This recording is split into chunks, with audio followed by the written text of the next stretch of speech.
Queremos dar paso al nuevo expositor, quien es el señor Óscar Calahorrano, presidente de la Asociación de Empresas Automotrices del Ecuador, quien analizará las importaciones de vehículos.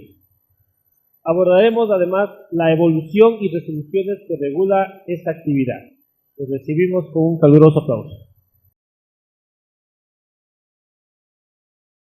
El objetivo de esta presentación primero es reforzar el esfuerzo que ha realizado la Superintendencia de Control de Poder de Mercado para trabajar conjuntamente con usuarios y proveedores en el conocimiento de la ley, los derechos y los deberes que todos tenemos.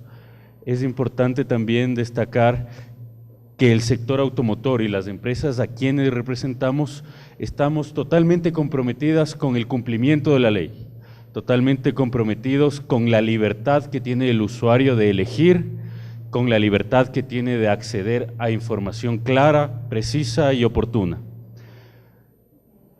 Teniendo muy clara la hora que es, vamos a hacer muy rápida esta presentación. La idea es, en unos 25 minutos, tal vez le pedimos a la primera fila que nos dé una mano tomando el tiempo. Cuando sean 25 minutos concluimos para que todos sepamos que llegamos al receso. El objetivo de esta presentación es entender la otra parte del mercado. ¿Qué pasa? Como en nuestra presentación hacía la analogía del vaso lleno, del vaso vacío. ¿Qué pasa con el mercado automotor antes de que ese vaso llegue a la mesa? Eso es lo que queremos ver con ustedes y contarles temas muy importantes que tal vez pueden interesarles de este sector, pueden interesarnos saber de por qué el precio de un vehículo, cómo funciona el proceso de comercialización de un vehículo y sobre todo cómo las políticas gubernamentales han incidido en este mercado. Incluso teniendo en cuenta cada una de sus carreras, este es un tema interesante que podría ser abordado en tesis desde perspectivas financieras, económicas, legales. La agenda que vamos a revisar es la siguiente. Vamos a ver las medidas gubernamentales que afectan al sector automotor, la evolución de la restricción cuantitativa, las condiciones del mercado automotor nacional, el efecto que las medidas gubernamentales han tenido en el empleo generado por el sector automotor. Este tema es bastante interesante, la estructura impositiva de los vehículos en el país para entender cómo se conforma el precio de un vehículo. Propuestas adicionales que se manejan a nivel político para restringir la importación de vehículos de carga y finalmente algunas consideraciones a la luz de la Ley de Control de Poder de Mercado. Aquí en esta línea vemos el desempeño del mercado automotor desde el año 2010 hasta el 2016. La línea azul son las ventas totales de vehículos y la línea roja las ventas de segmentos restringidos. ¿A qué nos referimos con segmentos restringidos? Desde el año 2010 el Gobierno Nacional ha implementado una serie de mecanismos para reducir el volumen de importaciones de vehículos livianos. En estos segmentos restringidos están los automóviles, los SUVs, las camionetas y las minivans o las furgonetas de 7 pasajeros. Lo primero que podemos ver es esa evolución decreciente desde el año 2010 con 121.000 unidades hasta el año 2015, que me acerco un poquito, presupuestamos unas 58.000 unidades que se comercializarán en este año. Vamos a ver qué factores han incidido en esta tendencia decreciente. Entre el año 2011 los primeros factores fueron un registro de importadores implementado por el Gobierno Nacional que redujo las importaciones de vehículos armados en un 20% respecto al año 2010. Posteriormente se implementó un régimen de licencias de importación que redujo el volumen a 30%. Luego, en el año 2012 y con vigencia hasta el 2014, se implementó una restricción cuantitativa que redujo un 30% sobre el volumen ya reducido del año anterior. Luego, en el año 2014, tenemos el RTIN 34, que lo que hizo es un reglamento técnico que establece nuevos elementos de seguridad que deben tener los vehículos y que hoy por hoy ya todos los vehículos han incorporado. En el año 2015 tuvimos una nueva restricción cuantitativa que redujo en 42% el volumen respecto al año anterior igualmente. Y en el 2015 también se implementó la tan sonada salvaguardia por balanza de pagos. Aquí lo que debemos diferenciar es que la salvaguardia se aplicó a los segmentos que no están restringidos, es decir, a los que están en esta brecha entre las ventas totales y las restringidas. La salvaguardia gravó con 45% a vehículos comerciales o de trabajo, camiones, buses y furgonetas. El resto de vehículos que estaban restringidos no tienen salvaguardia. Ahí respondemos una de las preguntas que gira hoy por hoy en los consumidores, que es, luego del anuncio del gobierno de que se va a reducir la salvaguardia y que ya se oficializó la primera reducción en enero, ¿van a bajar los precios de los vehículos livianos? La respuesta es, no tiene relación la salvaguardia con el precio de vehículos livianos. Es solo para vehículos pesados, es decir, nunca incidió en el precio, y si se reduce la salvaguardia, el precio no debería haberse afectado tampoco. En el caso de vehículos comerciales, sí deberían haber ajustes a medida que se vaya desmontando dicha salvaguardia. En el año 2016 tenemos nuevamente una restricción para vehículos importados que reduce en 9% adicional el volumen disponible para operar de las empresas. Entrará en vigencia de forma completa el RTIN en 0.34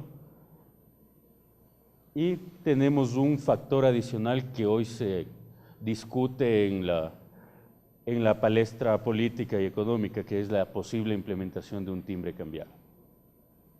Todas las restricciones que vimos anteriormente han sido argumentadas por el gobierno bajo la luz de proteger la salud y la vida, debido a que la OMC y el Acuerdo de Comercio Mundial, en su artículo 20, permite a los países limitar importaciones amparándose en estos factores ambientales, siempre que se demuestre que existe riesgo para la salud o la vida de las personas. Sin embargo, desde la implementación de la primera medida restrictiva en el 2011, la pregunta que nos surge ¿es real este sustento? ¿Realmente la restricción cuantitativa está orientada a proteger la salud y la vida de todos nosotros, de los usuarios? Si es así, ¿por qué las condiciones de la restricción cuantitativa son diferenciadas para vehículos producidos localmente y vehículos importados? Si los dos bienes son similares, ¿dónde está el sustento ambiental de diferenciar la medida? O si es cierto que el sustento de esta restricción son propósitos ambientales, ¿por qué establecer las variables que hoy maneja la restricción, que es, tenemos disponibles 23,000 unidades y 280 millones de dólares? ¿Qué tiene que ver el monto FOB de los vehículos con su capacidad de ser eficientes ambientalmente? Son cuestionamientos que los hemos planteado, que nos surgen en este momento, pero que debemos conocerlos. No encontramos hasta el día de hoy una concordancia entre el argumento de las medidas y su real aplicación en el mercado. Aquí vemos brevemente cómo ha evolucionado la restricción cuantitativa desde la óptica del cupo disponible que han tenido las empresas. En la barra azul tenemos las unidades que importaban los comercializadores de vehículos armados, y en la barra gris las unidades que importaban los comercializadores de vehículos ensamblados localmente. Vemos que del 2010 con 70,000 unidades armadas al 2016 vamos a operar con 23,000 unidades. Para este año, las empresas del sector en volumen de operación enfrentarán una reducción del 67%. Solo tienen el 33% de su capacidad histórica para operar. El primer análisis que debemos realizar es, cuando vendí 70,000, yo tenía una estructura, necesitaba personal, necesitaba instalaciones. Hoy que tengo 23,000, esa estructura y esos costos sobrepasan tal vez incluso el volumen que tengo para operar. En dólares hacemos el mismo análisis. En el 2010 se importaron 758 millones y hoy se podrán importar para el 2016 solo 280 millones. Aquí brevemente solo revisamos lo que les comentaba de la restricción cuantitativa. Es una política establecida con condiciones diferenciadas. Si mi objetivo es ambiental y es proteger la salud y la vida, debería atar esta medida a emisiones, a eficiencia en consumo de combustibles. Pero no, lo único que digo es, para CBUs tienen 23.000 unidades este año y para ensamblar existen 61.000 unidades, nada más. Entonces, desde la implementación de la política hay una discriminación que no guarda ninguna relación con ese objetivo ambiental supuesto en el que se sustenta la medida. Este año la restricción se extendió porque adicionalmente cada año el gobierno la implementa con una resolución del COMEX. Cada una de esas resoluciones tiene un tiempo de vigencia. La implementada en el 2012 detallaba que estará vigente hasta el 31 de diciembre del 2014. El 31 de diciembre del 2014 emitió el COMEX una nueva resolución que decía extendemos la vigencia un año más hasta el 31 de diciembre del siguiente año. Y este año, para el 2016, sucedió lo mismo. El 29 de diciembre el COMEX dijo extendemos la restricción. Y como vimos anteriormente en la gráfica, las condiciones se van cada vez limitando más y más. Entonces, ahí tenemos un primer punto de interés para abordar bajo la luz de la Ley de Control de Poder de Mercado. Paulina nos comentaba, si ustedes van donde un comercializador, el comercializador les ofrece un vehículo para el 20 de enero, digamos así, y no llega su vehículo el 20 de enero, también existen causas ajenas al comercializador que pueden haber causado esa demora. Si tú como importador no sabías qué cupo tienes para el siguiente año, y si para el siguiente año adicionalmente te dicen ya no tienes lo que tenías del año anterior, sino un 30, un 20, un 9% menos hasta el final, que en suma llega al 62% menos de lo que tuviste en el 2010, es natural que tal vez hayan compromisos que a pesar de que no dependen de ti, no puedas cumplir, porque las condiciones no te permiten hacerlo. Entonces, es importante que desde la óptica del poder de mercado se evalúen también las políticas gubernamentales que inciden en el mercado y generan efectos que pueden ser negativos tanto para comercializadores como para los usuarios finales. Con la implementación de la resolución 50, pueden ver, estos son los cambios que implementó esa resolución, nos los vamos a revisar uno por uno, y estas son las dificultades que generan a las empresas. La primera dificultad generada con la nueva resolución 50 es la incertidumbre en la operación en el sector automotor. Hoy lo que nos dice esa resolución 50 es, quien quiera puede importar, y lo único que hay es un límite anual de 280 millones o 23.000 unidades, y ese cupo de 280 millones se dividen para los trimestres que tiene el año. Es decir, al trimestre, entre todos los importadores pueden traer 70 millones máximo, y cada importador un máximo de 4.2 millones. Pero ningún importador tiene un cupo asegurado. La contabilización del cupo se realiza cuando te llegan a ti como importador las unidades y las nacionalizas o las pasas a régimen de consumo. Eso quiere decir que tú puedes ordenar a tu fábrica en Japón 1.000 unidades hoy. Hasta que Japón produzca esas unidades, las embarque y llegue al país, puede tomar aproximadamente 3 o 4 meses. Esas unidades llegan al país y si el cupo trimestral de 70 millones se agotó, tú como empresa no puedes nacionalizar esas unidades, aunque había cupo cuando tú las ordenaste en fábrica. Eso dificulta seriamente la previsibilidad de las empresas. ¿Cómo colocas órdenes? ¿Cómo le pides a tu fábrica que produzca algo si no tienes la certeza de que cuando eso llegue al país puedes nacionalizarlo y venderlo y operar tu negocio? El segundo factor que implementa la resolución 50 y que puede ser motivo de atención incluso de la superintendencia es la capacidad de que cualquier importador que en su RUC tenga la actividad de comercialización de vehículos, puede importar vehículos. Es decir, quien quiera puede usar ese cupo de 280 millones. Estamos de acuerdo, pero lo que decimos es, cuando generemos política gubernamental, busquemos la integralidad de esa política. Si quien quiera puede importar, ¿quién controla que ese quien quiera ofrezca todo el respaldo que debe tener el usuario?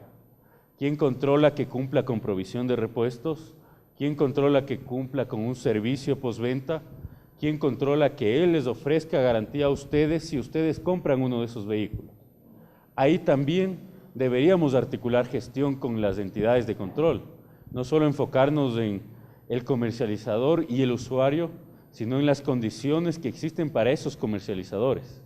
Hay empresas que efectivamente tienen ese respaldo, pero ¿y qué pasa si hoy que está abierta la importación, que no nos oponemos a que esté abierta, los actores realizan importaciones esporádicas, comercializo vehículos y listo, me olvido del usuario?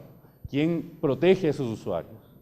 ¿Quién garantiza que se cumpla la ley de defensa del consumidor o lo que dispone la ley de poder de mercado? Adicionalmente, tiene un factor también de competencia muy preocupante la nueva resolución 50. Como mencionamos, la importación está libre para cualquier empresa o persona jurídica. Pero ¿cómo podemos hablar de libre importación si los montos máximos están establecidos? No hay una libre participación porque entre todos no podemos exceder de esos 280 millones. Es decir, tengo un volumen mucho más reducido todavía y pretendo que hayan muchos más actores y que entre todos participen en ese mercado. Es algo más complejo todavía. Vamos a enfocarnos también en qué pasa en el mercado como efecto de estas medidas. En esta gráfica evidenciamos la participación de mercado. Las barras son las ventas totales de vehículos nuevos cada año. La barra naranja es la participación de vehículos ensamblados y la barra azul la participación de vehículos importados. La barra total representa las ventas de vehículos restringidos, o sea, de livianos, como habíamos visto. Podemos ver que el mercado en condiciones normales, en el año 2010, en base a las preferencias de los usuarios, registraba esta participación. El 53% de la demanda era atendida por vehículos importados y el 47% por vehículos ensamblados. Empieza la implementación de medidas restrictivas y vemos esta migración de la demanda hasta llegar al año 2015, que es cifra real, con un 38% de participación de vehículos importados y un 63% de vehículos ensamblados. Y esto con los cupos asignados en el 2016 podría llegar a un 28% de importados y 72% de ensamblados. La propia Constitución de la República establece que los usuarios y el Estado debe garantizar nuestro derecho a disponer de bienes y servicios de calidad y sobre todo a que los elijamos con libertad.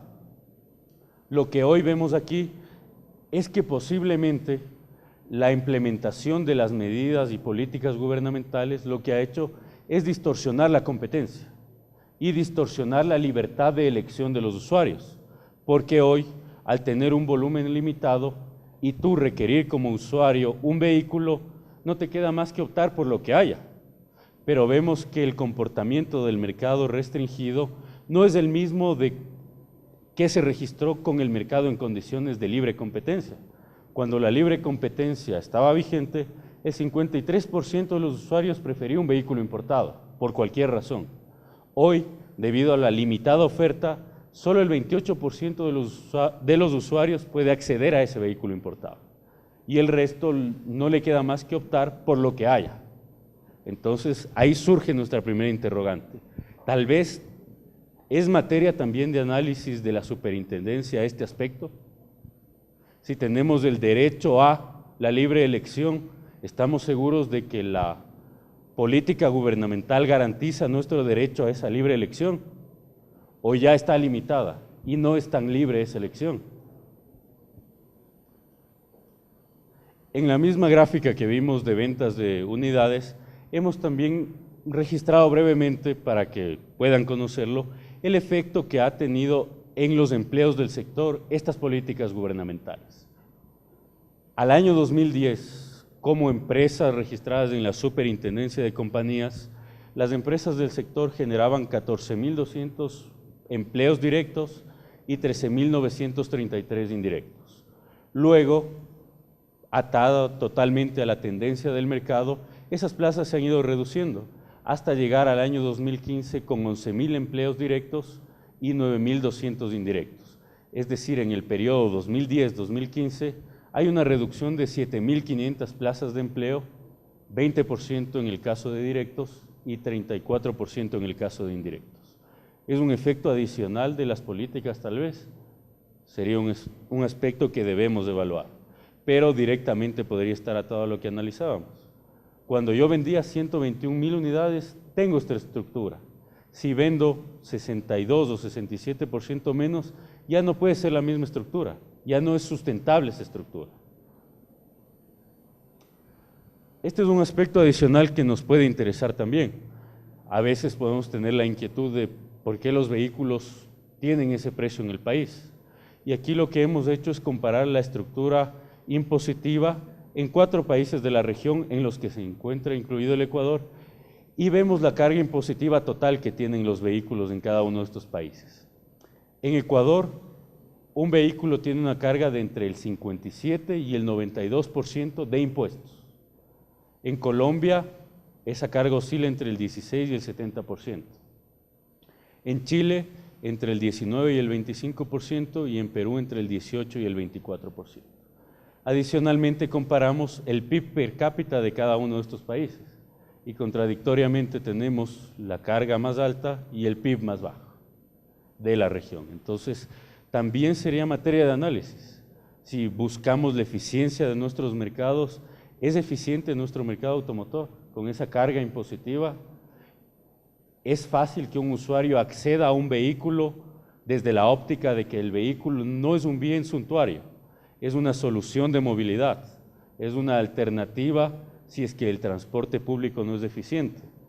Pero hoy el usuario debe pagar por los vehículos más caros de la región. Abordamos también un tema adicional que todavía está siendo evaluado, como les mencionaba, en el aspecto político, que es una posible implementación de una política de restricción de importaciones de vehículos de carga, puntualmente de camiones, denominada 1 por 1. Lo que esta política en el fondo tiene por objetivo es que se prohíban las importaciones de vehículos y que solo una vez que se garantice la chatarrización de un vehículo de carga, de un camión que está en el mercado, se habilite la importación de otro vehículo de carga. El problema de esta medida primero ¿es acaso una barrera de entrada para este mercado y para los usuarios? Si ustedes el día de mañana montan un negocio que requiere el transporte de mercancías, esta política no les permitiría comprar un camión si su negocio lo requiere. Solo si alguien que tiene un camión chatarriza ese camión y luego les vende ese cupo a ustedes, podrían traer un camión. A la luz de la ley de poder de mercado y de la competencia, ¿es eso eficiente acaso? ¿Es una política que debería ser evaluada tan siquiera en nuestro país, cuando además ya ha sido implementada en Colombia? Y resumimos algunas de las experiencias no tan positivas del mercado colombiano. Cuando en el país vecino implementaron esta medida de 1 por 1, el primer efecto que tuvieron es un incremento del costo de logística. El 15% de los costos productivos corresponden a logística y gran parte de ese componente es del transporte. En segundo lugar, fortalecieron o consolidaron el poder del sector transportador. Hoy, al estar limitada la oferta de capacidad de carga, ese sector transportador establece los costos de fletes y te dice si quiere o no quiere llevar tu mercadería, porque no hay otra opción. Ellos tienen el poder. Otro problema que surgió en Colombia es una existencia de capacidad de carga especializada. No existen los camiones con su complemento de carga en función de las necesidades del sector productivo. Segundo, y el primer factor más grave, fue un encarecimiento de todos los productos de esa economía, sean de consumo interno o de exportación. Las empresas se vieron en la necesidad de tener sus flotas propias. Al ver que había un sector que tenía el poder de decidir sobre la actividad de transporte, empresas en cuya actividad era fundamental el transporte, tuvieron que tomar una decisión a pesar de lo costosa que sea. La decisión fue: tengo que comprar mis propios camiones, para acceder a esos camiones tengo que comprarle a alguien cupos, pero garantizo que el transporte de mis productos sea eficiente. Y finalmente, también tuvieron un efecto ambiental. Al estar limitado el ingreso de nuevos camiones, el parque de carga es muy obsoleto en Colombia y hay muchos productos que para ingresar a mercados desarrollados requieren incluso certificar su cumplimiento de huella de carbono. Hoy, el factor transporte a muchos sectores les impide eso, debido a la obsolescencia de las unidades. Esa es otra de las razones por que las empresas tuvieron que comprar sus propias flotas. Aquí brevemente solo una estadística del Banco Mundial. Colombia en la región es el segundo país más costoso para exportar. Dentro de ese componente costo está el transporte.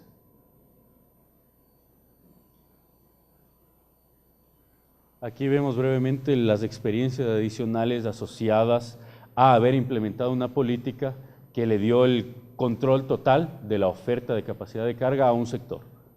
Tenemos mafias que operaban con los subsidios de chatarrización, los propios dirigentes trabajaban en esos grupos para obtener subsidios no tan legales, habían carteles para dedicarse a la chatarrización de camiones y manejar el ingreso de nuevos camiones, e incluso la Unión Europea, con quien Colombia tiene un acuerdo de libre comercio, solicitó también evaluar la medida porque contradice el acuerdo que tienen ya con la Unión Europea.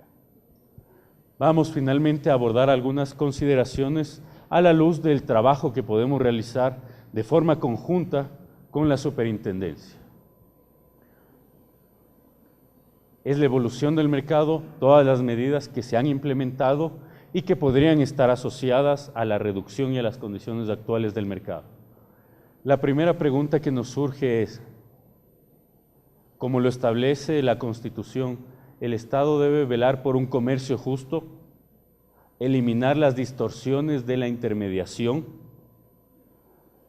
garantizar la competencia de los actores que participamos en el mercado en condiciones de igualdad y para que podamos acceder a las mismas oportunidades. Las medidas que hemos analizado garantizan esas condiciones. ¿Estamos cumpliendo lo que establece la Constitución? O tal vez deberíamos empezar por evaluar también estos efectos adicionales que inciden en el mercado y que pueden traducirse también en efectos negativos para cada uno de nosotros como usuarios.